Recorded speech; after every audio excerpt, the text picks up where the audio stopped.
Are you trying to decide between Procreate and Clip Studio? Let's break it down simply.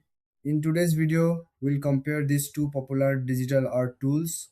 Both are great for artists, but they have some key differences. Procreate is an app for iPad. It's known for its user-friendly interface and smooth performance. Many artists love it for sketching and painting. It has a wide range of brushes and tools, plus it's easy to use on the go. On the other hand, Clip Studio is a desktop application. It's popular among comic and manga artists. Clip Studio offers advanced features like 3D models and detailed line work.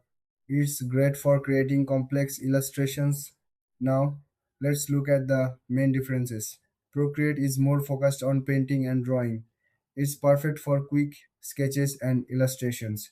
Clip Studio, however, is better for detailed work, especially in comics.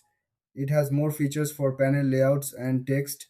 When it comes to features, Procreate shines with its intuitive touch controls and customizable brushes. Clip Studio has strong vector tools and animation options, which Procreate lacks. In terms of pricing, Procreate is a one time purchase, while Clip Studio has subscription options. This can make Procreate more appealing for casual users. So, which one should you choose? If you want something simple and portable, go for Procreate. But if you need advanced features for comics or detailed art, Clip Studio is the better choice. Thanks for watching. If you found this helpful, don't forget to like and subscribe for more comparisons.